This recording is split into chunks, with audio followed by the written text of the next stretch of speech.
Всем доброго вечера, друзья мои. Голос немного охрип. И из-за кофе, из-за того, что я с собаками выхожу часто гулять, подышать свежим воздухом, а у нас мороз. Немного связки простыли. Да и потом весь день общаешься с людьми, объясняешь, что, как, чего. К вечеру уже голос хриплый. Но не суть. Я уже рассказывала не раз, как ведьмы получают силу, что такое родовая сила ведьм, и почему каждый человек, который купил книгу по магии, не может быть ведьмой. И о том, что есть 3 типа ведьм. Это природные, прирожденные, наученные. Природные ведьмы – это представители сильных ведовских родов, которые уже потеряли эту способность колдовать. Однако защищают свое потомство, и этим людям дается больше, чем другим. У них и интуиция, у них и внутреннее вот это чутье. То есть этот род ведет этих людей, хотя уже сила там не живет в этом роду. Для себя только они могут себе там призвать удачу и прочее, прочее. Это природные ведьмы. К этим ведьмам можно относить талантливых женщин, сильных, бизнес-вуменов, хоть и преступных авторитетов женщин, и таких в истории было немало. Они имеют влияние, и им говорят в лицо: да ты ведьма, тебя забыть тяжело. Не обязательно, чтобы они были красавицы, они могут быть среднего, скажем, средней внешности, но от них вот веет вот этой энергии женской силы, и мужчины сходят с ума и вьются вокруг нее до самой старости. Это природные ведьмы. Они добиваются успехов, они поэтессы, они музыканты, они певицы. Это сильные женщины.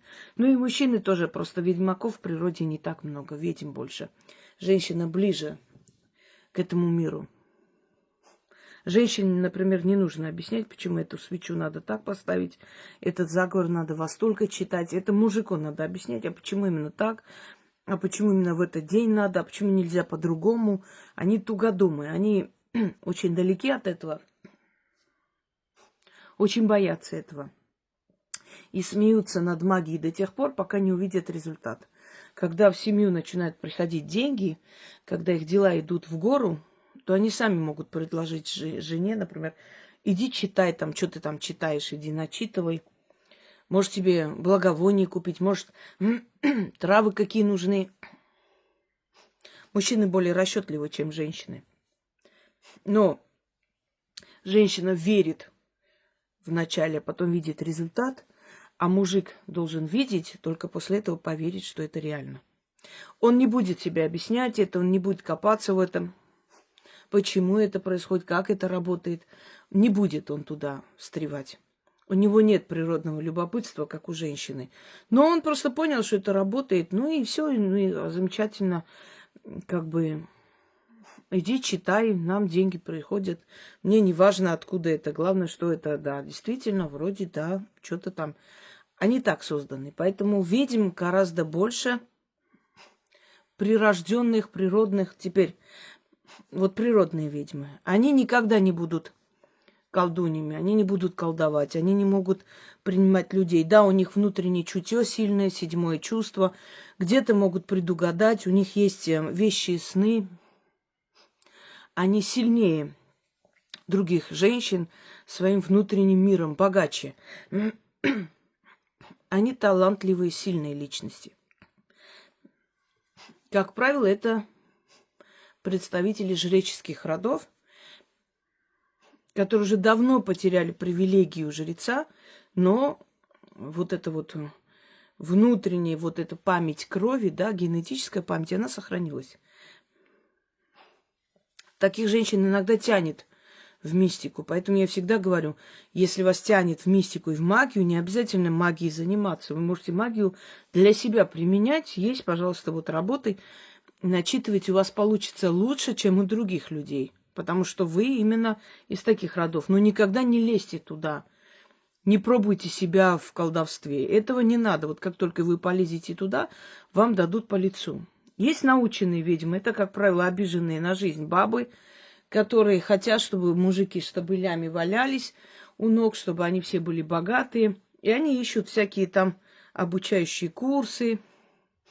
Что-то у них получается, знаете, так... Темная сила имеет такую особенность, как в казино. Сначала дает немного денег, а потом проиграешь все, что у тебя есть. Эти женщины лезут именно в магию, не обладая никакой силой, в всякие магические школы, деньги тратят туда, покупают какие-то инструкции, книги, придумывают, что у них там бабушки что-то умели. Некоторые могут даже каналы открыть, некоторые могут... У меня много было таких зрителей, которые потом открыли каналы и объявили себя ведьмами. Через некоторое время они начинают исчезать. Что-то у них случается, кто-то умирает.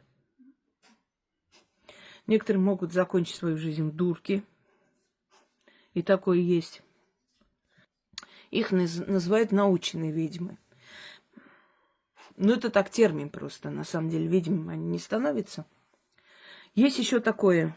Есть практик или мастер, называют магии. Это человек, который умеет и работает в сфере магии. Есть дока. Это люди, которые собирают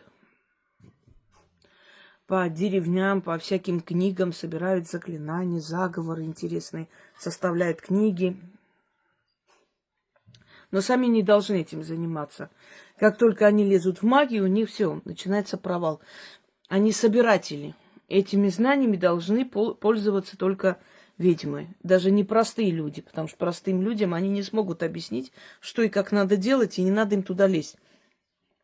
Они просто ездят по деревням, они просто сидят в архивах, они собирают интересные какие-то работы. Даже по сайтам могут собрать и издать книгу, написав, что они не претендуют на авторство. Вот. Но такие люди, как только лезут в магию, все заканчивается. И третья категория людей, которые лезут в магию, их называют дурилки. По-другому еще их называют корм бесов. Их тянут туда, в магию. Они вначале что-то делают, что-то получается. Люди даже могут быть довольны, могут оплатить и так далее, а потом резко все заканчивается. У них начинаются бедствия всякие, то есть их выжимают и забирают их в силу, съедают и оставляют вот эту пустую оболочку. Вот. И вот прирожденные ведьмы, это ведьмы, которые рождаются в семьях, где люди обладали силой, знаниями, и они обязаны и должны продолжать.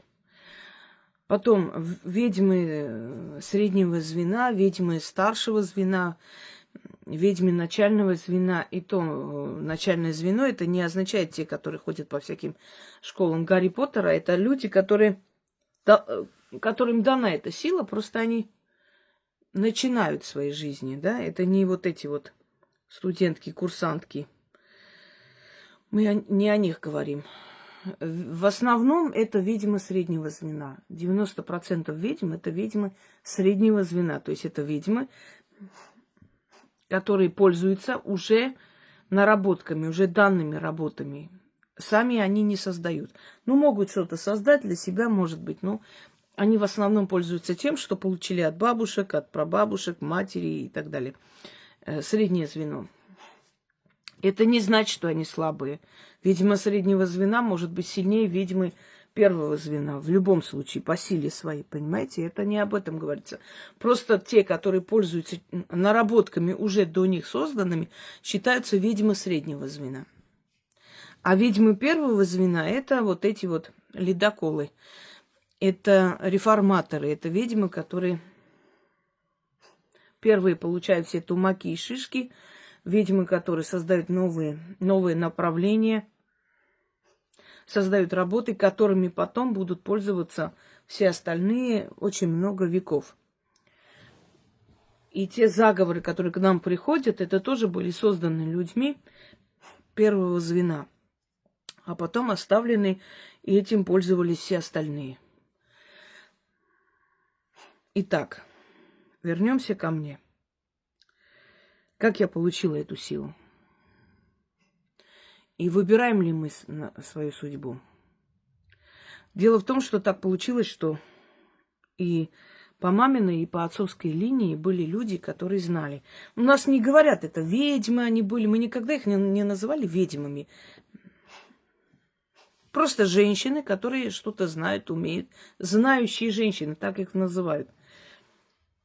Знающие женщины. Все, просто знает. Вот такая-то там, как ее зовут. Надо к ней пойти, она там заговорит, она поможет, она вылечит, еще что-нибудь. Все, никто не называл там ведьмы. Есть народы, для которых это часть культуры. На Запад это просочилось позже. Те же, значит, зодиаки и так далее, которые, в принципе, имеют восточное происхождение, но почему-то считают западные зодиаки, да? Знаки зодиаков. Хочу вам сказать, что в мифологии армян, например, изначально знаки зодиака все время фигурируют. Они играют огромную роль. И там сказано, под каким знаком родился какой-то правитель и так далее. Мои предки из Карса. Они пережили 15-й год. Резню армянского народа. И только благодаря определенным знаниям именно женский род, женская сторона нашего рода как бы больше была под защитой этих сил, потому что женщины должны были продолжать этот род, продолжать эти знания, эту силу. Многие считают, что нужно найти какие-то древние книги, пойти на какие-то курсы, что там изучить и через это пробудить внутреннюю силу. И все так обещают, все такие школы, где непонятно чему учат, обещают дать вам какие-то знания, через которые вы пробудите внутреннюю силу. На самом деле все происходит наоборот. Человеку изначально с рождения дается сила, а потом они учатся эту силу контролировать, пользоваться этой силой, а потом нужны знания для этого. Никогда в жизни никакие знания не могут внутри вас пробудить какую-то силу, если его нету, если его вам не дали. Вот если нет таланта художника, ты можешь пойти хоть на какие курсы, ну что-нибудь там научишься рисовать. Не знаю, корову, собаку, может быть. Но ты не станешь Айвазовским. Потому что внутри тебя, тебе это не заложено, это не твое. Поэтому огромное количество баб, которые кроме кастрюли и ложки ничего не видели в своей жизни, внезапно хотят 50 лет стать ведьмами, они у меня вызывают только смех. Я устала объяснять. Этому учиться невозможно. Как невозможно научиться дышать. Либо ты дышишь, либо нет. Этому обучиться невозможно просто. Это нереально. Нет такого курса, нет такой книги, которая вас научит стать ведьмой. Есть часть магии, это бытовая магия, которую мы обучали ведьмы. То есть обучали как? Говорили, что надо делать. Давали рекомендации. Начитай вот так. Утром встань, свечу зажги. Возле, значит, порога читать надо. Возле дверей надо вот так начитать, закопать. На иглы читай, кипяти эти иглы. На воск что-то делай. Учили. Учили, и люди этим пользовались. Это бытовая часть магии. которую передает знающий человек, знает, как это работает, и учит тебя, как надо делать, чтобы помочь себе. Но есть колдовство, которому не учат. Это невозможно, это не обучается. Невозможно обучить ясновидению. Это дано человеку. У тебя мозг так устроен. Ты родилась такой. Ты видишь то, чего не дано другим видеть. И невозможно этому учить. Как я могу научить человека увидеть судьбу? Как? Я сама не знаю, как я это вижу. Я до сих пор не могу понять и объяснить себе это все. Как получается, что я детально говорю, что будет в следующем году, и так происходит. И я сама иногда боюсь. Иногда по телевизору что-нибудь показывают, меня внутри прям ёкает что-то, потому что это не я вам говорю. Это через меня говорят те силы, которые хотят передать. Это не я так хочу, чтобы было, или не хочу. Вот как я вижу, как мне показывают, я это говорю. Было время, когда я боялась это говорить. Почему? Потому что были настолько абсурдные вещи, что я думала, ну не может такого быть. Скажу, меня насмех поднимут. Но такого не бывает. Я не говорила, и через пару дней это случается. И мне это стало уроком. Мне сказали, не твоего ума дело, что мы тебе показываем. Ты должна передать все, что тебе показали. Не твои проблемы. Расслабляйся и отпусти. И говори то, что тебе приходит, потому что это правда, и это будет. И вот таким образом я постепенно начала доверять этим силам. Для того, чтобы приспособить свою энергию, для того, чтобы суметь переступить черту. Например, идти на кладбище сделать работы. Мне понадобилось несколько лет, чтобы вот разрушить этот внутренний барьер и страх идти. Не страшно только идиоту. Вы видели, что ведьмы камеры ставили или по ночам сидели на кладбище? Это делают глупые люди, блогеры, которые хотят собрать аудиторию. Да, собирают там звуки, да, какие-то тени. Это все интересно, это все. А потом отследите судьбу этих блогеров и увидите, кто-то инвалидом стал, кто-то спился, кто-то скололся, у кого-то еще что-то случилось. Не прикасаться, даже актеры боятся сыграть роковые роли. Та же роль Ивана Грозного у многих актеров была последней ролью. Последняя роль. А у многих после этого начинались страшные катастрофы. Мамонов, по-моему, да, его фамилия Игорь, если я не ошибаюсь, который сыграл Грозного в фильме «Грозный», так и называется, по-моему. И у него случились бедствия. Последние тоже актеры тоже сыграли, по-моему, «Грозный царь Руси», называется сериал. Тоже у них начались нехорошие вещи, проблемы в жизни начались. Это роковая роль. Все, кто играл, там, например, «Лежачим в гробу», Наталья Варлей, которая сыграла в фильме «Ви», да? Ведьму. Там же настоящие заклинания, настоящие призывы духов древних славян. У нее после этого жизнь просто перевернулась с ног на голову. Вот прикасаться к мистическому, знаете, все смеются над мистикой до того момента, пока в их жизни это не происходит. Все говорят, это ерунда, пока с ними это не приключится. Вот тогда они понимают, что тут никакой ерунды нет. Эта сила передается. И самое интересное, что меня вели подсознательно всю мою жизнь. Некоторые вещи я делаю неосознанно, потом понимаю, что это правильно. Я живу точь-в-точь, как жили древние ведьмы. Просто за исключением, что у нас есть интернет, у меня не перед дверями стоят очереди людей, а просто там пишут. В древние времена ведьмы кому-то назначали плату, если это была сложная работа. Кому-то помогали даром, сами так решали. А остальное дарили, объясняли, люди откупались, как считали нужным. На это они и жили. И так получилось в моей жизни, что я точно так же неосознанно, бессознательно, вот именно так начала жить. За очень сложные работы, которые без моего вмешательства никак невозможно. Я беру плату. Определенным людям я помогаю совершенно даром. Остальное я отдаю людям, остальное отдаю просто, чтобы они пользовались этим. И они благодарят так, как считают нужным. Вот я вот именно так и живу, как и жили в древние времена. И это само собой получилось. И это мне никто не подсказывал, что вот так надо делать. И очень многие вещи, которые я подсознательно меня вели.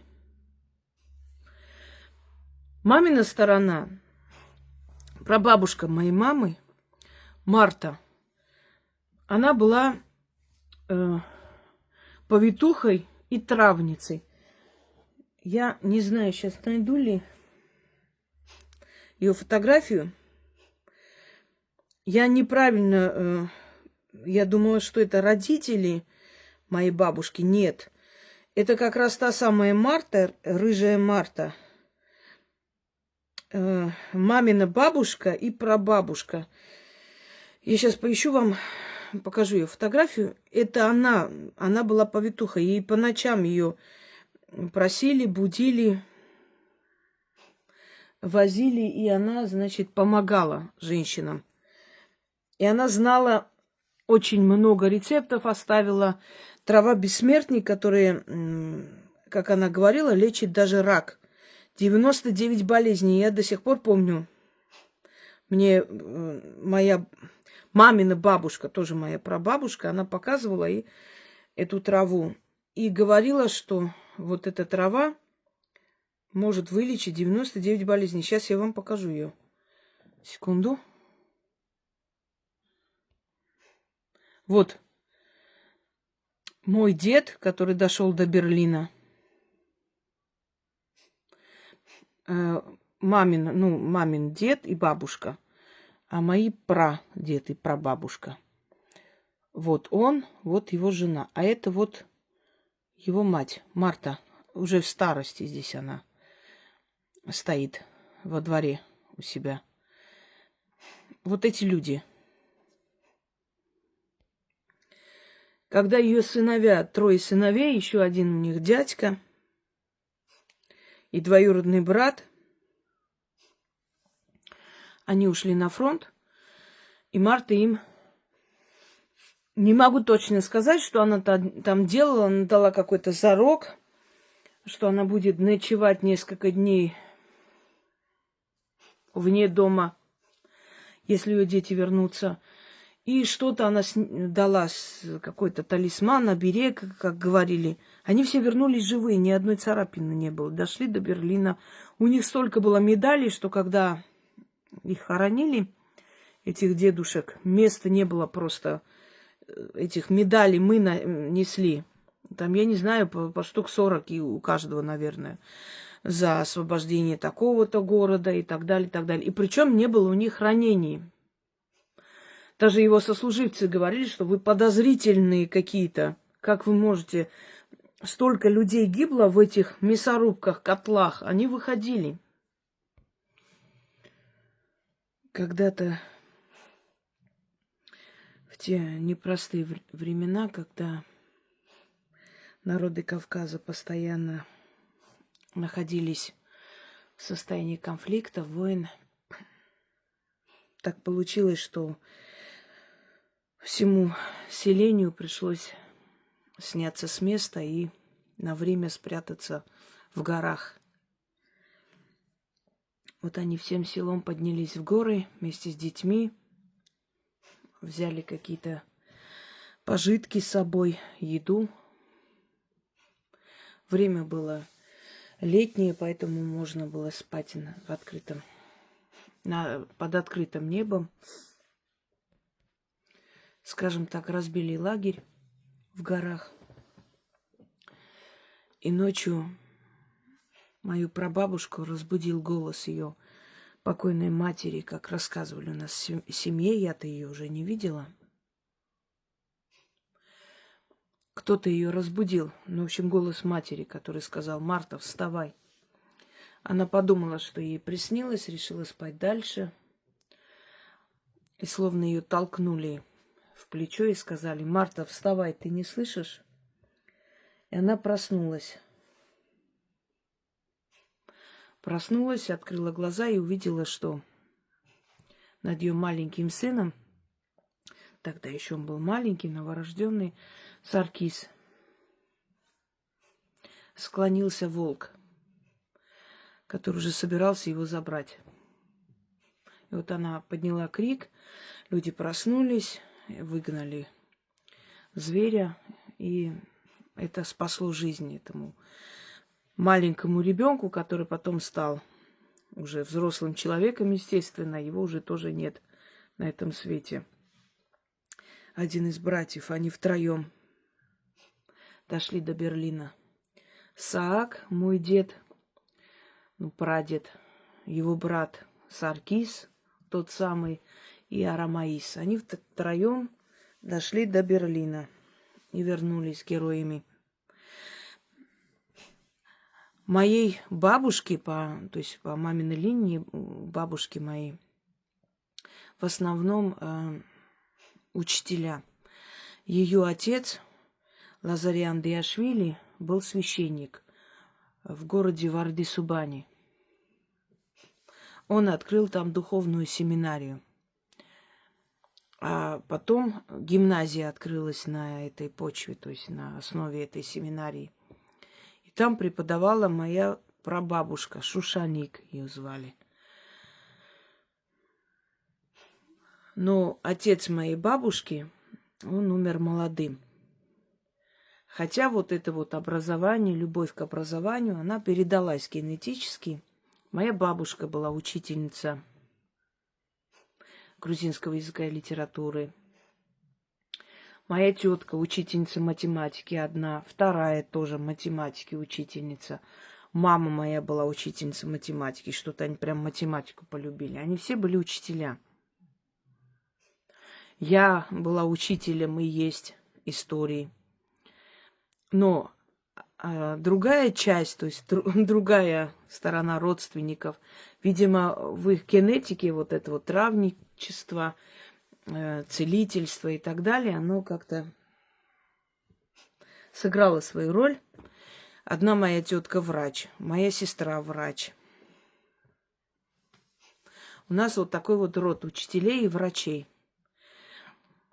Дядя мой, брат, родной брат моего отца, он профессор ядерной физики. Он создал определенную вещь, не буду это называть, и хотя права хотели купить и Россия, и европейские страны, но он оставил это в Армении. За это ему дали несколько квартир как государственную премию, благодарность. Он профессор, доктор наук, физики. Очень скромный человек, всю жизнь работал. Сейчас он уже немного болеет, уже старый человек. Ему уже почти за 80, поэтому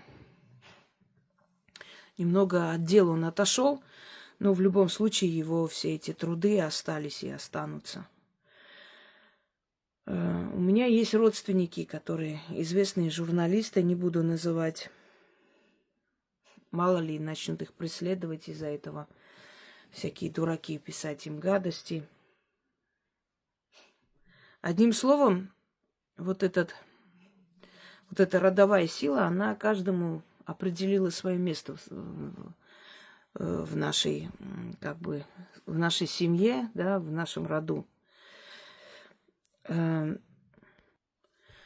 стороны отца прабабушка моя обладала этими знаниями, этой силой. И когда я родилась, она сказала, что мой один глаз смотрит в мир людей, другой глаз в мир джиннов. Это мне еще в детстве говорили. Потом я поняла, потом я узнала позже, что на Востоке, ведь джинны еще доисламские, понимаете, духи, они существовали издревле. Об этом я снимала не раз свою лекцию, что там разноглазых людей или людей, у которых есть один глаз, а второй слепой или отсутствует, что таких людей считали особенными. Однажды я спустилась в метро в Москве, не помню, может, лет 10 назад, может, чуть больше, до операции, естественно. Еще глаз был здоров, по крайней мере, здоровый вид. И идут две мусульманки в хиджабе, в этом всем. Я так поняла, то есть не отсюда они, то ли пакистанки, то ли кто-то, в общем. И на меня как посмотрели, как начали. Бисмиллахи рахмани. Сюмбюля Агу вспомнила из фильма. Я смотрю на них, я не могу понять, что им надо вообще от меня. Они на меня, мне смешно стало. Они меня испугались. Они начали читать молитвы. Это я позже потом поняла, о чем, в чем проблема. Разные глаза. И это было очень видно. Под искусственным светом особенно было видно. У меня один глаз был серый, а другой, значит, карий. Серого глаза нет. И вот получилось так, что я одним глазом вижу мир людей, другим глазом мир джиннов. Понимаете? Все предполагало рождению такого человека. У меня на теле есть огромное родимое пятно, и девочек с таким родимым пятном в средневековой Европе жгли на кострах. Считалось, называли это печать дьявола или поцелуй дьявола. То есть и это я получила, с этим родилась. Вот такого цвета были мои глаза. Один абсолютно зелено-серый, иногда серый становился вообще зеленый. Другой карий, видите? Они совершенно разные. Вот здесь он более серый, там более зеленый. Он под светом и искусственным светом немного менял цвет. Но то, что они были абсолютно разные, это факт. Вот такая я родилась. Многие идиоты говорили, что это линза, что я специально ношу линзу, чтобы, значит, люди верили, что у меня разные глаза, потому что разные глаза бывают у сильных ведьм. Это в древних текстах написано, поэтому я специально так делаю. Когда мне провели операцию, и вы знаете прекрасно, что камера отзеркаливает иногда изображение, смотря какая камера, какой ты снимаешь, начали писать всякую ерунду. Вот, то у нее левого глаза нет, то правого. Это она специально что-то там делает, фотошопит, чтобы люди подумали, что у нее нет одного глаза. Но идиоты, они всегда найдут, к чему придраться, поэтому я на это не обращаю внимания. Но факт есть факт. Вот я такая я родилась. Изначально, естественно, я в малом возрасте, прям не помню там какие-то странности или что я... Говорили, что я очень много разговаривала. Один раз я болела, у меня высокая температура, и даже записали на магнитофон. Тогда эти магнитофоны были и кассеты. Мой весь разговор в этом, как им казалось, бреду. Я с кем-то говорила, пела, какие-то стихи рассказывала. Много такого странного. Но это приписывали тому, что я ребенок, я рано научилась читать, много, значит, знаю и так далее. И вот у меня подсознание, там все, что в голову приходило, я говорила. Я научилась читать и писать в 4 года. Моя прабабушка, она лежала уже последние годы, и я была рядом с ней. У моей прабабушки была огромная сила, и к ней приходили, и многое она передала, научила и бабушку мою, и маму. И я помню, как она учила ее определенному заговору. Это нужно учить через мужчину. Либо через умственно отсталого, либо глухонемого, либо ребенка. То есть того, кто не понимает, о чем говорят. И меня выгоняли из комнаты, я все время лезла туда смотреть. И моя прабабушка учила маму, и между ними положили моего двоюродного брата. Он был еще маленький ребенок, то есть он там не соображал. И вот через этого маленького ребенка, мальчика, мужчину, она заставляла ее учить. Ну, как заставляла? Нельзя было переписывать. Это потом мама моя переписала, чтобы не забыть, а я нашла и начитала. Это было потом, позже. Я до сих пор помню этот зеленый блокнот, похожий на крокодилью вот эту вот шкуру. Имитация, конечно. Где там были рецепты и заговоры, и все это я нашла. Потом чуть не умерла, очень сильно заболела, потому что мне нельзя было туда лезть. Ну, ребенок любознательный, пошла, начитала, применила это со своими одноклассниками и после этого очень сильно заболела. Дело в том, что нашу семью, моих родственников, моих предков всегда преследовала мистика. Я очень много рассказывала об этом, и я просто не хочу одно и то же говорить сейчас. Но вы можете открыть, посмотреть о моей прабабушке, про моего деда, про мою бабушку Нину. Этих людей на самом деле преследовала вот просто мистика. То, что мы называем мистикой, потому что не можем объяснить. А на самом деле в мироздании нет ничего мистического, нету аномального. Это все закономерно и соответствует законам мироздания. Просто мы еще не умеем это объяснять, поэтому это называем аномальностью, мистикой. Друзья мои, я вам ответственно заявляю, как человек, который изначально вообще в душе, внутри, в подсознании скептик, более скептик, чем кто-либо. И если бы я не проверила на себе действие этих работ, если бы я досконально не изучила, как это работает, и что это на самом деле имеет место быть, и это существует, я бы никогда в жизни людям не дала бы эти работы.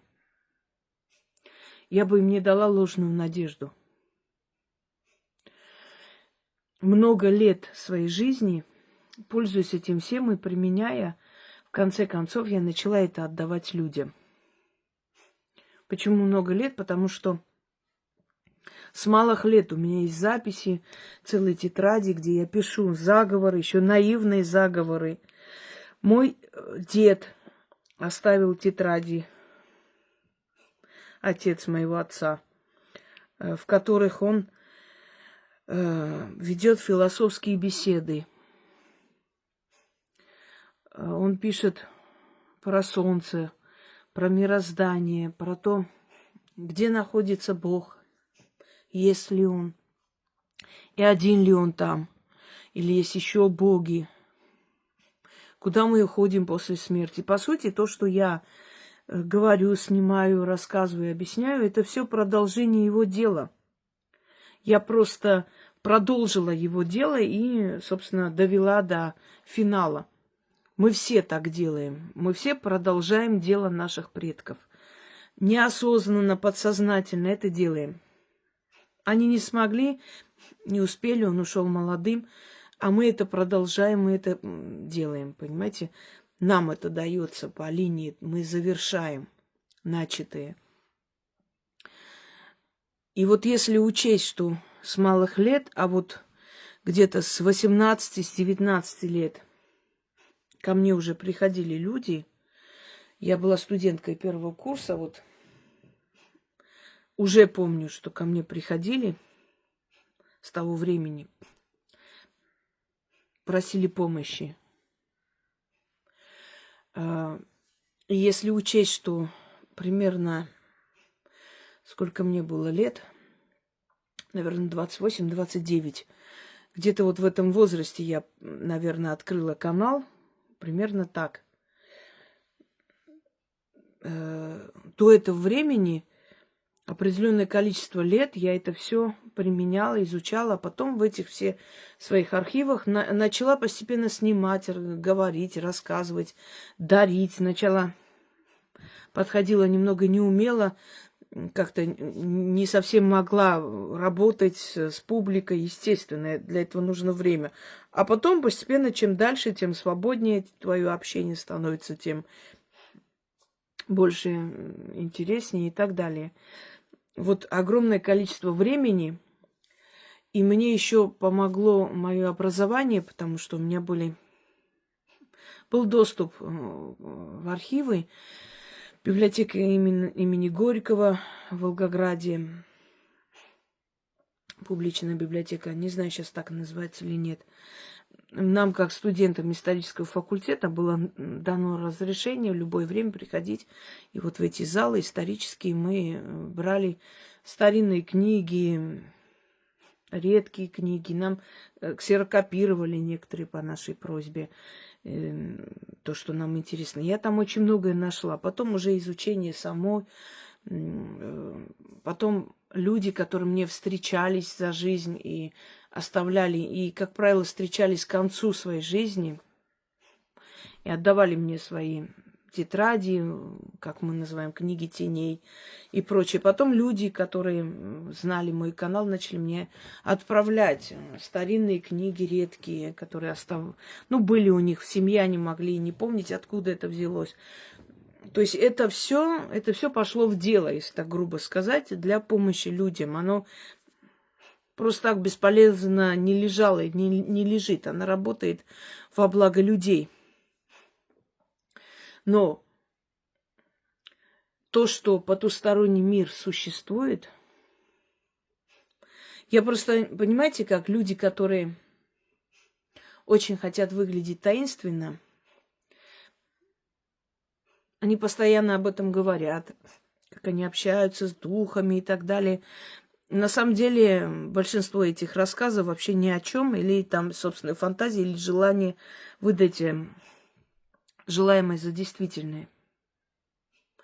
И если я каждый раз буду это говорить, это будет перенасыщенно, и человек, который не понимает в этом все, не видел этот мир духов, для него это и непонятно, и как-то из ряда фантастики. Но я вам говорю, что этот мир есть. Очень-очень много раз в своей жизни я встречала потустороннее и встречаю до сих пор. И это совершенно не плод фантазии. Это не сон, это не усталость, это не галлюцинации, это реальность. Когда ты открываешь глаза ночью и видишь, что стоит некто, как человек. И этот некто с разбегу просто подбегает и прыгает на кровать. И тебя парализует. И хватает тебя за руки. Это существует. Существуют те самые албасты, от которых я вам дала заговор. Некоторые называют сонный паралич, но от чего она возникает? И когда человек ощущает реальное прикосновение, когда его хватают ночью, хватают, и ты чувствуешь физическое, то есть физическое воздействие этих духов. Они приходят ко всем, и к ведьмам в том числе.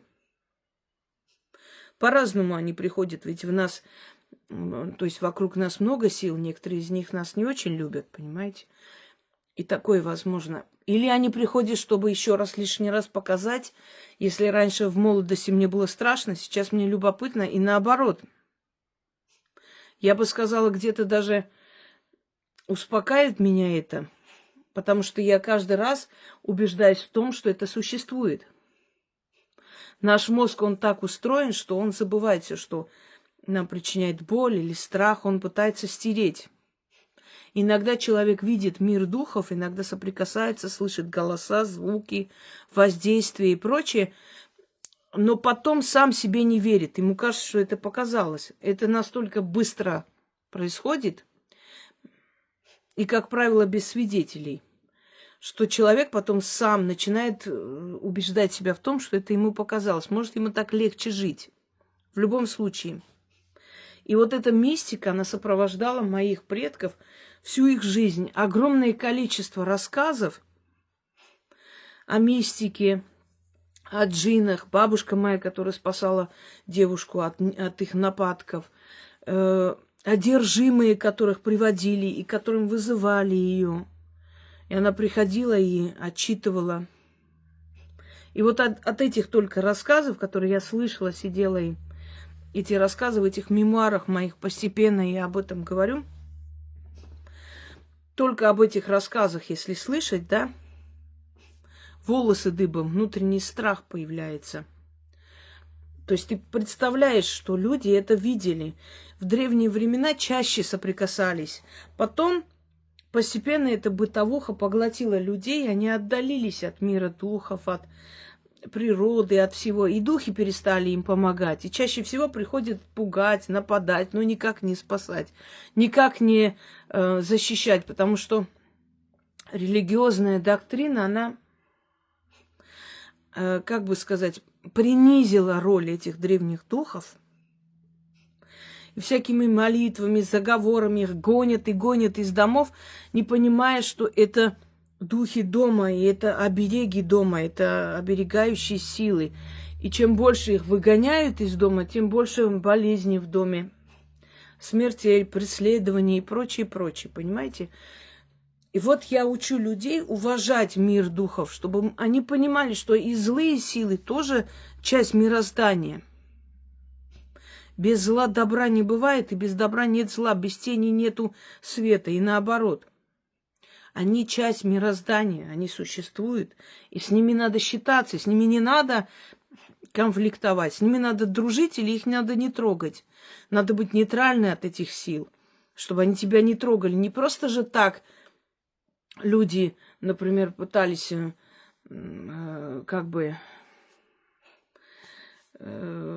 приносили какие-то жертвы, приносили подношения, да, пытались подружиться с этими силами, задобрить их. Тоже Карачун, которого я вам дала, или трубка мира со злом. Это же не просто так я вам дарю эти работы, потому что я понимаю глубину этого всего. С ними бороться не нужно, они сильнее нас, они древнее нас, понимаете? Они еще знали наших прадедов, отцов и отцов наших отцов, и некоторые из них по много тысяч лет и миллионы лет эти силы. И мы с ними боремся, это смешно, это губительно, это утопия.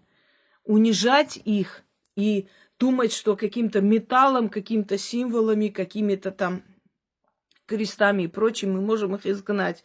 Нам так внушили, но это смешно. Для них это вообще ни о чем. Тот же ладан, который якобы защищает дом от темных сил, этот ладан применяли еще в древние времена, до христианские времена. В храмах темных богов ладан применяли. И как может ладан их выгонять? С чего вы решили, что какое-то растение или какой-то аромат может одолеть такую могущественную силу? Если они не трогают вас, вы просто им не интересны, они к вам безразличны. Это не означает, что если вы начнете с ними играть в игры и принижать их, и начнете их дергать, и обратить на себя внимание, что они вас не уничтожат просто в один миг.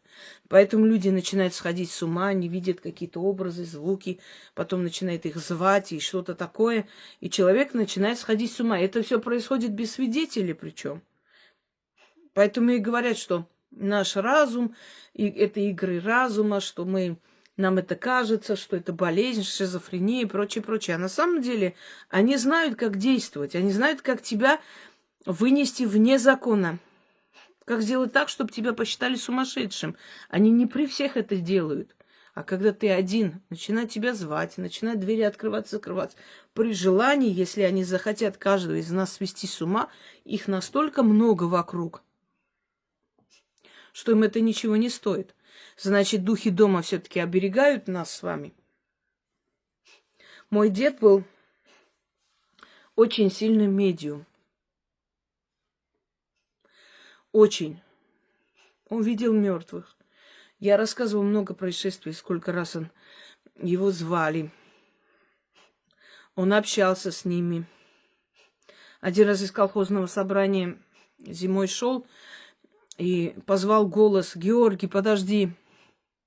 повернулся их сосед. Говорит, подожди, я сейчас тоже иду. Давай вместе пойдем. Тот говорит, жду, иди, а потом вдруг вспомнил, что его же похоронили недавно. И когда он это вспомнил, он повернулся и начал бежать. И тот дед следом. Он бежит, а он как будто летит за ним. И был овраг. Он перепрыгнул через овраг, побежал домой, закрылся, не посмел выйти посмотреть. И на следующий день пошел и увидел, что идут 2 следа до этого оврага, а дальше только его следы. И обратно нет ни обратного следа, ни дальше, нигде. Вот как будто он провалился в этот овраг и исчез. Он знал, кто умрет. Ему приходили видения. Но поскольку он родился за Кавказе, и там не было принято мужчинам этим заниматься, он этого стеснялся и не хотел эту силу никак принимать. Но эта сила должна была найти выход. И он ушел. Он ушел, и родилась я в течение года. Кто-то должен продолжить эту силу. Эта сила с этим опытом того человека, который в котором он селится. Это и есть родовая сила, это родовой дух, сущность.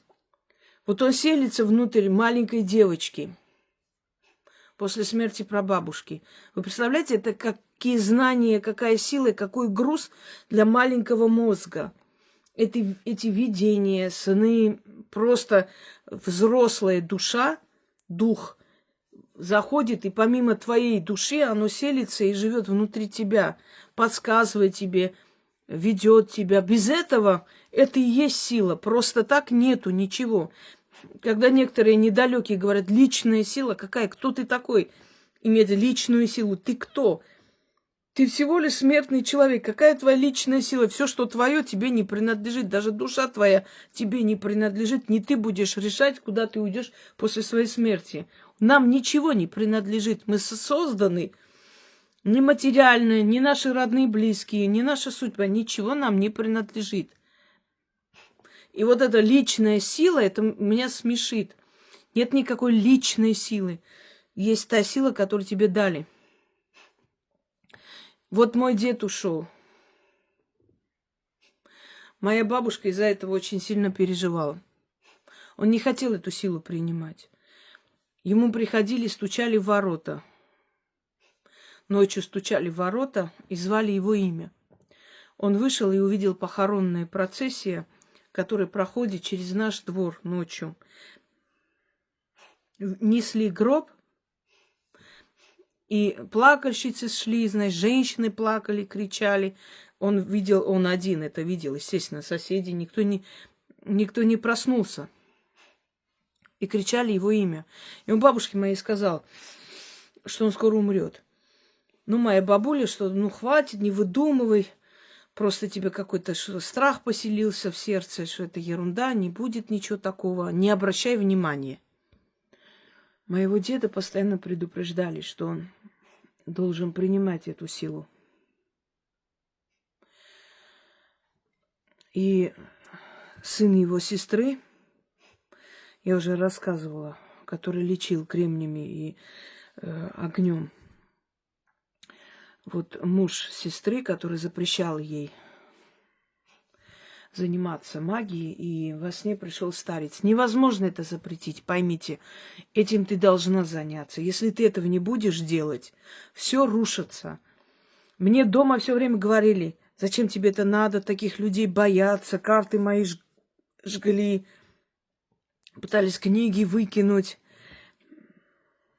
И последний раз, когда моя мать это сделала, она чуть не умерла. Она просто побледнела, посинела, извиняюсь, описалась стоя, потому что все, она уже отключалась от жизни. И я, можно сказать, на себе просто ее повела спасать, да. Кого мы спасаем, те потом нас вообще уничтожают. Такой вот закон существует, мироздание. Ну да ладно. Ее наказали за это, что она, перешла грань.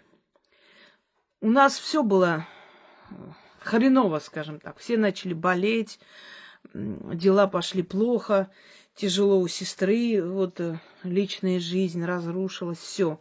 И мне вот пришел человек без лица и сказал: ты и дальше будешь продолжать или образумилась? Я поняла, что я должна этим заниматься, иначе будет беда. И как только я взяла на себя эту ответственность, этот груз, и эта сила нашла выход. Все, у всех все хорошо. У сестры все хорошо. Работа, дела. Купили там квартиры, дома и прочее. У всех все наладилось. Почему? Потому что эта сила искала выход. Если бы я отказалась, я, можно сказать, на алтарь себя положила, понимаете?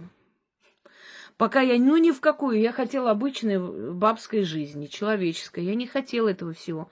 Это груз, это тяжело, это заниматься чужими судьбами. Ничего веселого нет. У меня профессия, я прекрасно могла писать книги и стать известным писателем. Уж поверьте мне, я бы без дела не осталась. Но нет, и все. Вот моя дорога, и никуда ты не денешься. И вот как вот мужа сестры моего деда предупредили, а он не послушался, и его молнией убило посреди бела дня.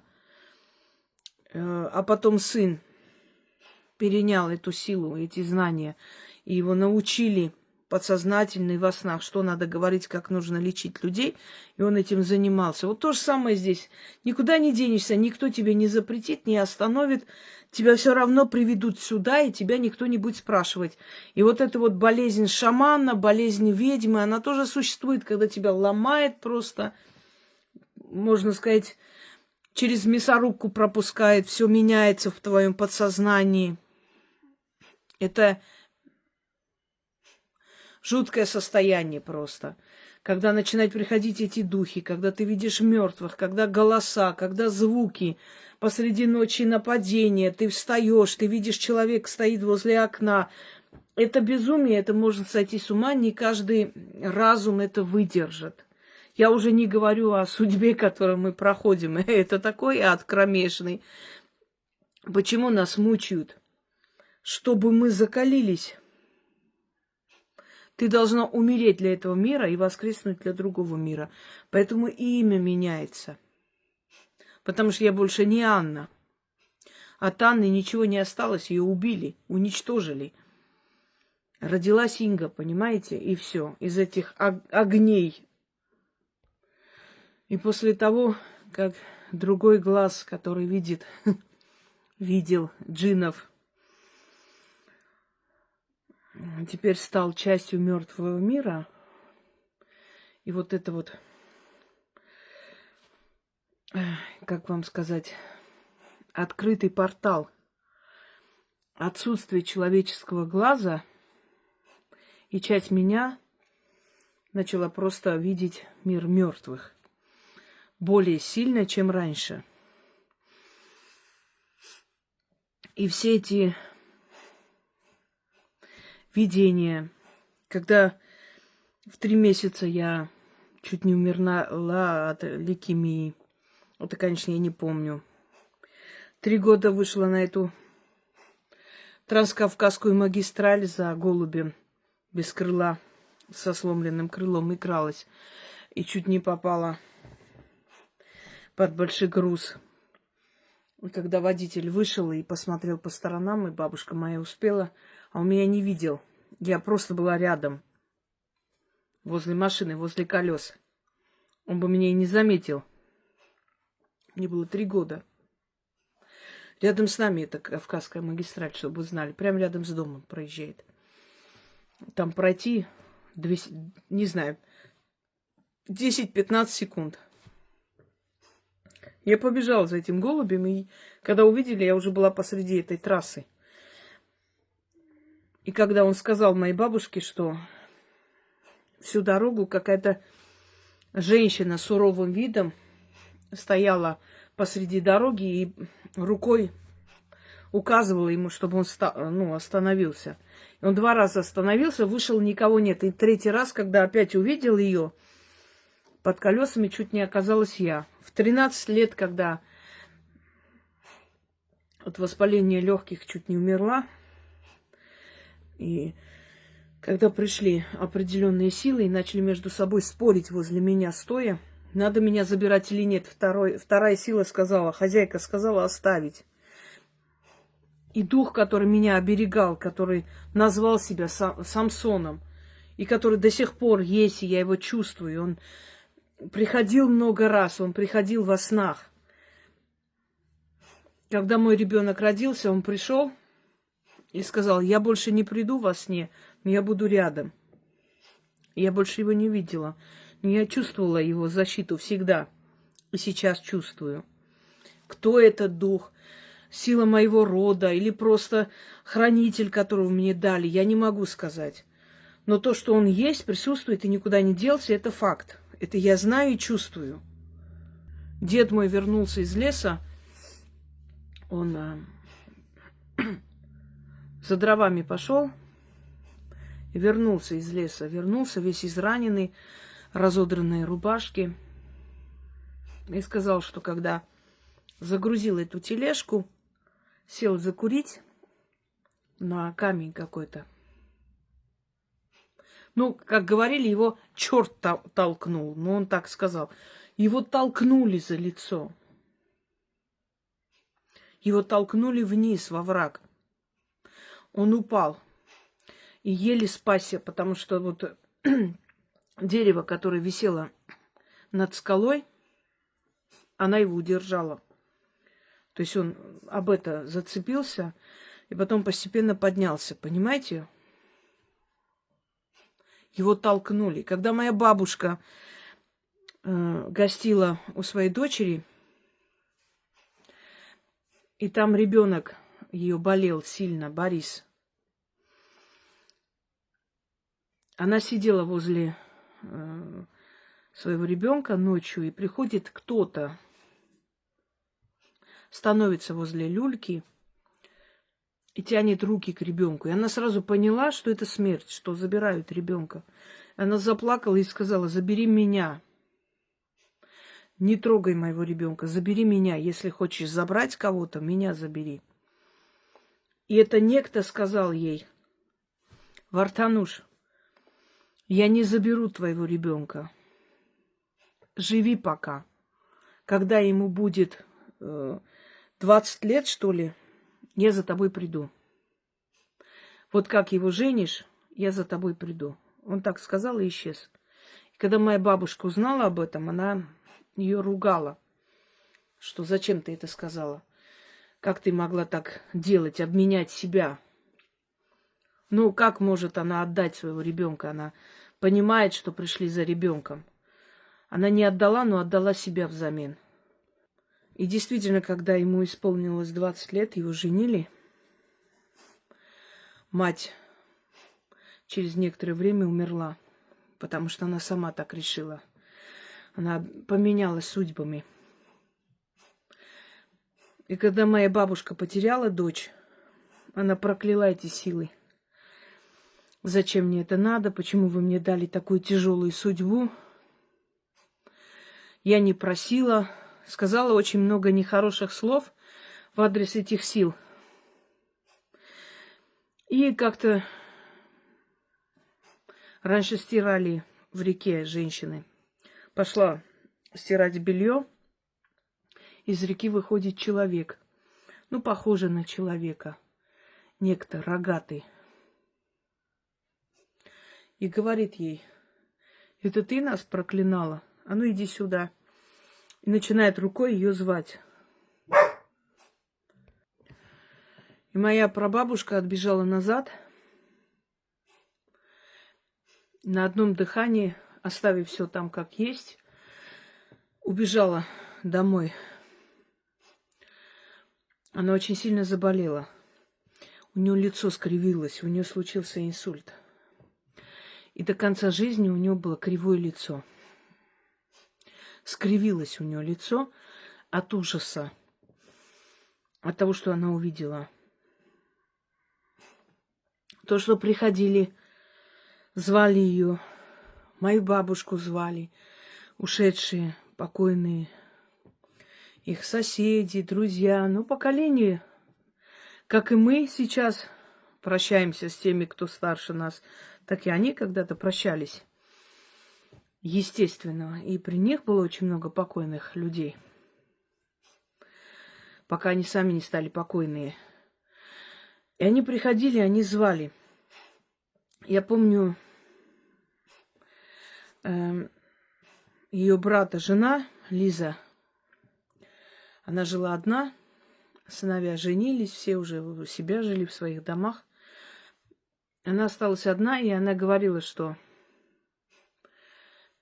ночью возле, от балкон у них прям смотрел в горы, в красивом таком живописном месте дом. Ночью звали ее Лиза. И она, значит, посылала их на 3 буквы и говорила, что когда мертвые зовут, надо их послать, не надо выходить. А потом, когда увидели, что она не реагирует, начали стучать. Ну, у нас обычно говорят, темные духи боятся произносить, говорят, черти звали ночью ее. Значит, черти стучались в окно и звали ее. Она их посылала. Но она прожила долгую жизнь, собственно говоря, никто ее не забрал. Но то, что она вот рассказывала, у меня не было никаких причин не верить этой женщине, потому что она, это эмоционально, это видно было. И она не нам, детям, рассказывала, а своим, подругам, соседям. И мы сидели, мы же игрались, и одно ухо туда, мы все это слышали, что там происходило. Перед грузино-абхазской войной я ночью проснулась от того, что, значит, кладбище от нас было очень далеко, на другом конце селения. Но почему-то у меня было внутреннее ощущение, что вот с того конца селения, где кладбище, знаете, трубили. Вот как будто вот звук труб, вот как в старину собирали армию. Мертвые собирали армию. Они знали, что скоро очень много молодых к ним присоединится. Я тогда, конечно, не поняла. Вот я сейчас вспоминаю эти дни. У меня внутри ужас. Я понимаю, к чему это было. И началась война. И очень многие погибли с обеих сторон. И после того, как я своей учительнице сказала во время уроков, кто убил ее брата, имена назвала, и как убили, и как задушили его шарфом, и как нашли потом некоторые золотые вещи, он был ювелир, и чьи это вещи, и где эти люди живут, и как их зовут, и ей стало плохо. У нее упали из рук, значит, журнал, еще что-то, тетради. Ей стало нехорошо. Меня там ругали. Мама моя пришла, начала, она была зауч, бабушка моя там учительница. Одно время была классным руководителем нашим. В общем, напали на меня, что за глупости ты творишь, кто тебе дал право такие вещи говорить. Я уже сказала, и все. И потом учительница моя пришла к нам домой, принесла там конфеты, что-то такое. И всем сказала, что не трогайте ее, я хочу с ней поговорить. И я ей сказала все, что передал ее брат. Я описала ее брата, я никогда в жизни его не видела. У меня перед глазами потом этот брат снился, еще что-то передавал несколько раз. Потом начали приходить женщины, у которых сыновья были на войне. Я до сих пор помню одну женщину, у которой сын Амиран, он пропал без вести, говорили, что он в плену. Я сказала, что он сгорел. Он сгорел в воздухе. Я удивилась. Я была ребенком, не понимала таки, что я говорю, понимаете? Это я сейчас понимаю, что это была мать, и для нее это слышать было ужасно. Но я была ребенок, не соображала, что такое мать, что такое сын для матери. Я сказала, я вижу, как он сгорел в воздухе. И оказалось, что он часто летал на вертолетах. Она отказалась верить. Она сказала, я не верю, я буду ждать, мой сын вернется все равно. А потом говорят, что кадры показали с этим парнем, как взорвали вертолет, и он действительно сгорел в воздухе. И вот так узнали, понимаете? Потом мои тети, дочери, они часто ездили в Россию, они русскоговорящие были, отец здесь работал, они практически жили на 2 страны. Ну вот и они собрались, значит, ехать поступать в университет. Для меня ребенка они были взрослые, я так считала. И младшая не очень хотела, была влюблена, не хотела уезжать, я так понимаю, мы не знали. Она плакала, не хотела, в общем. Они попили кофе утром. Я взяла, перевернула чашки эти кофейные. И открываю ее, смотрю, там огромное сердце. Я ей говорю, ты влюблена и не хочешь улетать в Россию. И все друг на друга так посмотрели, кто сказал. А кто мог сказать мне такое? Никто, конечно. Да и не все знали причину, только мама их знала. Моя тетя, которая недавно ушла. Много всякого. Потом в школе начались странности. Я говорила, какие-то вещи, они сбывались. На меня смотрели как на странную. И когда некоторые мои одноклассники увидели, что у меня есть канал, они совершенно не удивились. Я не хотела этим заниматься профессионально. Я говорила, что просто это дано. Ну, мне казалось, что у всех так. Вроде бы все так могут. А что здесь такого? Ну, просто я говорю, и сбывается. Для меня это было в виде игры, понимаете? Я серьезность не понимала этого всего. И мне одна женщина сказала, придет время, ты этим будешь заниматься профессионально. Я говорю, нет, я просто чисто помочь людям. Больше ничего. Она пришла ко мне со своей заловкой. И меня как бы рекомендовали. Я пришла в гости вообще. Я не знала, что они там. И как обычно, ой, можете посмотреть, можете там сказать. Я ей сказала. Я говорю, друг семьи, он в вас влюблен.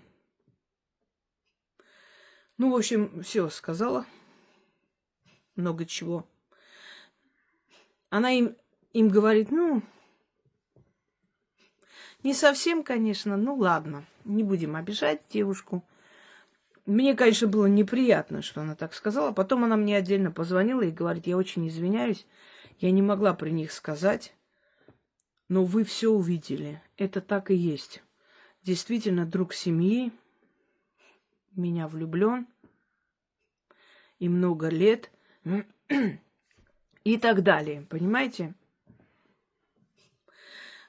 Потом, ну, очень много пошло, поехало, все узнали.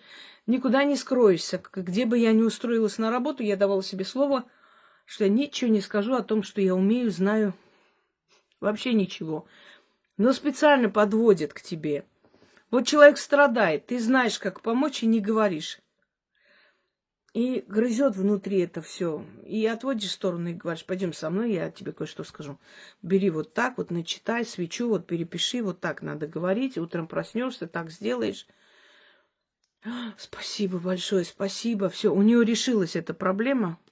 И, конечно же, она сказала, естественно, хоть я и просила, не говори никому. Нет, я никому, только моей подруге, и все.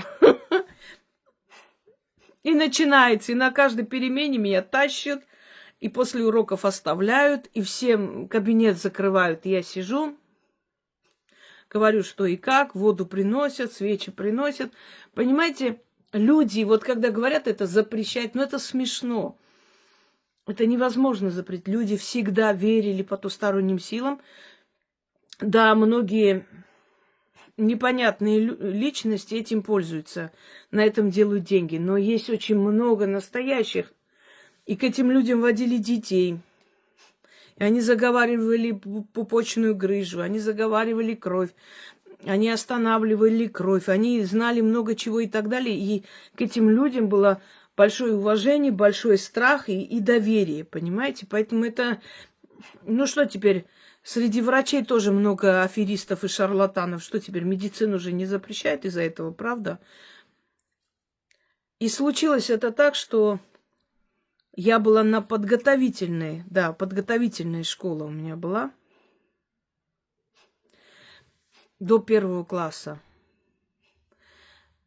И мы сидим и что-то пишем, нам диктует что-то, пока еще на таком уровне, примитивном.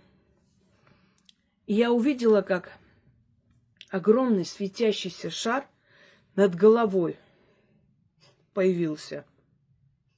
Знаете, как в советских дискотеках. Ну, вот как, вот примерно такой. И я поняла, что он сейчас упадет мне на голову и разобьет мне голову. Это огромный шар, который вот так сверкая спускался вниз. И он упал на меня и как будто бы зашел в голову, понимаете? Вот исчез в голове. Я вскрикнула. Мне сделали замечание. Я крикнула от страха. Но ничего не почувствовала, то есть ничего. Я поняла, что у меня начало пульсировать в висках. И я вдруг увидела возле доски, рядом с учительницей, кого-то. Я кого-то увидела, но я ничего не сказала. Я просто, уже мне сделали замечание, я побоялась, что если я скажу, что с меня выгонят, и маме скажут, что я плохо себя вела на уроке. Я решила промолчать, подумала, что мне показалось. Потом еще раз посмотрела, эта тень там стояла, и она исчезла. Это доли секунды просто. Я пришла домой, и мне сказали, что моя прабабушка умерла. Она умерла днем. И я пришла и узнала, что она умерла. Скорее всего, ровно в тот момент, когда эта сила вышла из нее и пришла ко мне. И у меня началось такое, что не описать словами. Еще ребенком это мучение пройти, это видеть, чувствовать, не понимать, как этим управлять. Что это такое? Какие-то вещи предсказывать, которые мне было в виде игры, но меня ругали за это. Потом я начала уединяться, потом я начала уходить в себя.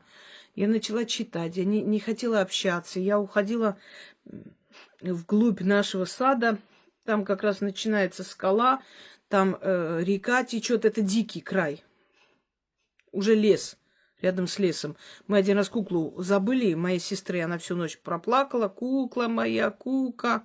Утром пошла я эту куку искать. Нашла, и лиса или шакал загрызли этой кукле ногу. Вот до такой степени, там уже все, лес начинается. И я уходила туда и сидела там, смотрела на горы, на воду. Я начала разговаривать с камнями, с водой. Дома даже начали думать, что я не в себе. Они ж не видели мою бабушку, какая она была в молодости, когда ей это передалось. Может, у нее такое же было. Но она уже была зрелый человек, как бы это все контролировала, знала, а я нет. И я начала говорить, что я кого-то вижу, но я не говорила духи. Я говорила, что кто-то проходит и исчезает. Думали, это детская фантазия. Однажды я нашла, как нужно показать вдовьим платком лесного человека. Кстати, это в русской магии тоже есть. Нужно протереть глаза вдовьим платком, а все мои бабушки были вдовы. Я повела туда своих одноклассников, вытерла им. Так, пронесла между, то есть перед глазами начитала, и они начали надо мной смеяться. Потом смотрим, дед какой-то идет, еще громче начали смеяться, потому что этот дед как в тему прошел. Но мы-то думали, это дед какой-то, наш односельчанин, кто-то там, трава собирает. И когда он повернулся и посмотрел на нас, и у него не было зрачков, вот тогда они обделались. Один из наших мальчиков заболел. И мать пришла к нам жаловаться, что я ерундой занимаюсь, всякими вещами нехорошими. Это что такое? Детей пугает. Ну, меня, конечно, отчитали дома из-за этого. Потом начались странности, когда у нас кровать стояла на балконе. Ну, железные вот эти советские кровати. И мы на нем играли. Там матрас лежал. В общем, мы одеялом закрывали это все и, значит, представляли, что мы сидим в какой-то кибетке, что-то в этом роде. И мы, значит, по ночному лесу едем на лошадях. И мы начали играть в эту игру, заигрались. Я начала произносить какие-то заклинания, что там такое в ночном таком лесу таинственном, чтобы все силы собирались, черти собирали. Ну, в общем, такой ерундой начала заниматься. Вот так из меня как будто выходило непроизвольно какие-то слова, которые через меня кто-то произносил, понимаете? Меня даже испугались, что я какая-то не в себе стала. Я начала вот в этот транс входить и начала говорить какие-то слова. И тут задернули чуть-чуть это одеяло, и мы увидели совершенно другой мир. Мы были не у себя на балконе. Мы были не дома. Мы были в каком-то глухом месте. Это был огромный лес. Страшное какое-то место. И причем до сих пор мне это напоминают мои все двоюродные братья, сестра, что помнишь ты, когда вот такие слова произнесла, и мы увидели другое место. Мы попали в другое измерение. Я не знаю, как это объяснить. Но испуг был жуткий. Мы поняли, что мы оказались в лесу, дети, в каком-то лесу, в нашей этой закрытой кибетке. Мы не вышли, конечно, туда, мы это все закрыли, начали плакать, испугались. Но через некоторое время это исчезло. Бабушка услышала нас, что случилось, чего вы там кричите посреди ночи. Поднялась, нас поругала, что мы не спим. И, значит, разогнала нас по комнатам. Мы пошли спать. И это видение исчезло. И тогда я сделала вывод, что после каких-то таинственных слов, я сейчас говорю порталы, тогда я не боюсь, что что-то открывается, и мы оказываемся в каком-то другом мире. И таких случаев было огромное количество. Когда мы разожгли костер, сидели, очень любили костры. Я до сих пор люблю эти костры, смотреть. Это детские воспоминания. Вокруг костра сидели все время, жарили кукурузу, еще что-то. Всегда они приезжали летом, конечно. И возле костра просто огонь сам по себе отделился и начал вот так вот гулять. Поднялся вот кусочек огня, просто вот так вот. Огонек такой. И он начал просто в разные стороны. И мы тогда тоже испугались и опять побежали домой. Были детьми еще, не могли это объяснить. И огромное количество. Вот так постепенно меня приводили к этому всему. По этой дороге меня вели. Я сейчас понимаю, что это были мертвые, понимаете? Что это были какие-то духи, что это были какие-то силы, которые я не понимала. Я это начала приписывать, чем старше я становилась, каким-то моим нездоровым фантазиям, что-то у меня с головой, с мозгом, какие-то видения. Но я-то вижу, а другие нет. Значит, со мной что-то не в порядке, а люди всегда так пытаются тебе внушить, что у тебя что-то не в порядке, потому что они не могут это объяснить, им страшно, не меньше, чем тебе. Потом мой дед, мамин отец, рассказывал, он часто ходил по лесу, там у него друг был лесник, они несли вот эти глыбы соли, это каменная соль для лесных жителей. Там у нас эти моралы, олени, обитают. И вот они для них ставили. Там колодец был, еще что-то, еще маленький вагончик, они там жили. И он часто там бывал.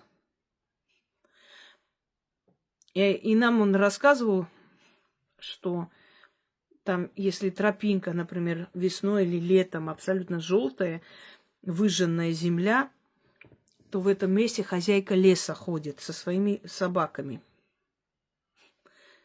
Иногда и волками. И я теперь понимаю, что он имел в виду, Гекату. Что ее видят там, что она вся в черном и с этими собаками или волками ходит по этому месту. И это земля выжженная, там уже нельзя ходить. Если это кто пройдет, он может быть наказан. И очень много историй. Этот мужик к нам приходил. Сейчас даже не помню, как его звали. Вот то ли Коба, вот не буду врать, вот, по-моему, вот так вот в памяти осталось.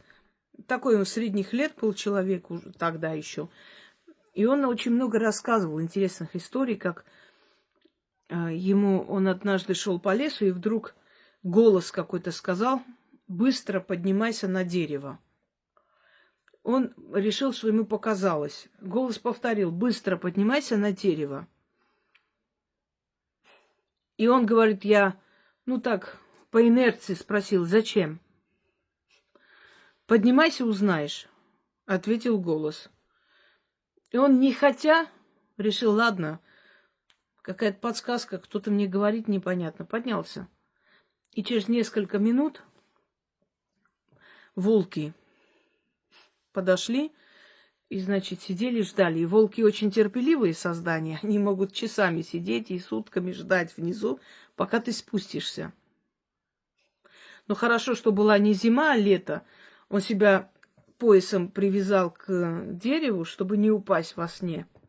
И поспал, уснул. Он на дереве сидел долгое время, пока они не ушли. И он очень быстро, значит,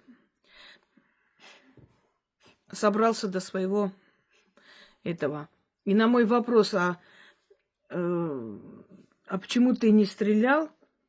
Он сказал, что им не положено все время носить с собой ружье. И сезон был не волчий, то есть они там не должны были находиться. И почему-то они вот в этот день прошли туда. Видимо, недалеко от этого вагончика или домика. И он решил как-то прогуляться, не думая об этом. Без собаки, без ничего он вышел туда и по своим... я не знаю подробностей. Но вот голос его спас. И он говорил, что лес нужно уважать, что в лесу очень много духов обитает, очень много сил. И вот многое, что я видела в детстве, я как-нибудь об этом скажу и напишу. Придет время, не хочу пробегать вперед. И рассказывали о том, как эпидемия началась, и как люди гибли, в основном дети болели. И бабушка моя собрала всех женщин, и они ночью, взяв плуг, значит, сделали большой круг вокруг села. Они отпахали землю, круг начертили. Это очень древнее поверье и древний ритуал. Они начертили вот этот круг, что-то читали, что-то там шептали женщины ночью. Мужчины, зная об этом, никто не вышел, никто им не помешал. Они знали, что это нужно делать. И у нас в селе ни один ребенок не умер. Вот эти вот рассказы. И как деда моего 3 раза, прадеда моего, за то, что он был княжеского рода, и за то, что сирот собирал и растил. Сначала их раскулачили, а потом его повели на расстрел.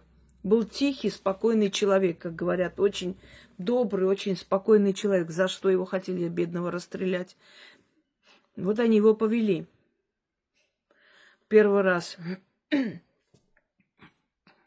Маузер, вот эти вот револьверы, он дал осечку. И этот человек, его ОБХСник, так их называли. Этот человек его отпустил домой. Он сказал: я не буду тебя расстреливать. У меня никогда оружие не давало осечку. Иди домой. Потом пришел другой комиссар, который пересмотрел это дело. Через некоторое время опять моего деда забрали. Видимо, моя бабушка что-то там начитывала ему, естественно. Второй раз там что-то случилось, опять не расстреляли. И третий раз тот же комиссар, второй раз его... Ну, то есть он один, который уже был, он в этом уже не участвовал. Вот тот же самый, 2 раза этот комиссар его забрал. Он пытался его застрелить. Поставил к стене, нацелился, выстрелил. Осечка. 2 раз. И 3 раз он в воздух выстрелил, и оружие стрельнуло. И он сказал: не иди, я не буду тебя трогать. Видимо, что-то такое у тебя есть. Либо ты очень хороший человек, либо я не понимаю, иди, я не буду тебя трогать. Он пришел домой, но из-за этих переживаний заболел. И через некоторое время умер молодым. Потому что для него, естественно, это стресс человека. Каждый там несколько раз в месяц ведут на расстрел, понимаете? Что за стресс и ужас человек должен пережить при всем этом. Вот так вот было. Такая дорога была пройдена моими предками.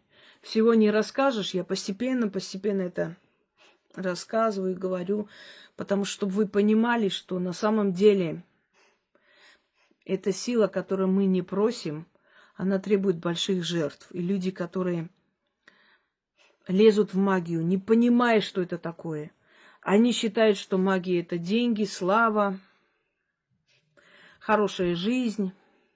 Ну, что там, что-нибудь начитаю, что-нибудь скажу, вот деньги. Понимаете, вы заплатите, вы потеряете все, потому что вас туда не звали, и вас защищать не будут. В случае чего? И тюрьма, и сума, и преследование, и потеря всего, и так далее. Это все возможно, потому что самозванцев силы не любят.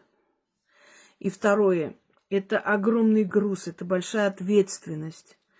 Это очень много страданий, это очень много боли пройденной, которые нужно пройти и оставаться человеком. Это нечеловеческие просто, нечеловеческие страдания, и нечеловеческая сила воли нужна, чтобы после этих страданий собрать себя из этих осколков, склеить обратно и идти вперед, помогая людям. Поэтому не нужно, если вам не дано это, радуйтесь, живите обычной человеческой жизнью. Понимаете, не только магией люди поднимаются в этом мире. Я вам больше скажу. Ведьмы, они не становятся миллиардерами. Им это не дадут. Если мне что-то нужно, мне дадут возможность за короткое время накопить и купить. Я буду жить выше среднего. Мне будут дарить подарки, благодарность. Это будет, да. Но чтобы, знаете, эти школы открывать, каких-то учеников, какие-то там шоу, ездить по каким-то там программам, это все не ведьмы. Ведьмы это не любят, не приемлят, им это не нужно. Ведьмам не дадут вот так вот такой фигней заниматься. Такой фигней занимается всякое шарлатанье. И потом очень дорого за это платит. А у ведьм очень тяжкая жизнь. Они чувствуют, чем старше становится, тем сильнее в них это все. Они все это чувствуют, пропускают сквозь себя, понимаете. Это невыносимая ноша. И мы это не выбирали, это нас выбрали. Мы не ходили ни на какие курсы. не пытались там какие-то...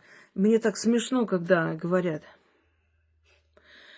вот там Хосроева, у нее там нету никаких дипломов, никаких, не говорит источник, где она обучалась. Вы вообще в своем уме, реально?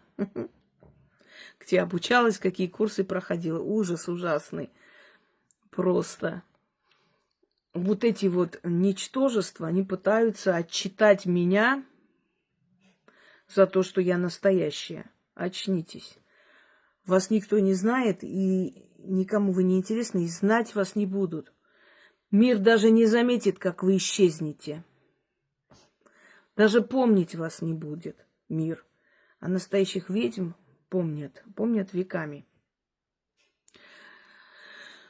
Ну вот, собственно, насколько получилось коротко, еще раз обновила в вашем сознании, что такое ведьма и как они получают эту силу, и как нужно выстрадать эту силу и пронести сквозь эти годы, усиливая, подпитывая и прочее. Желаю всем удачи.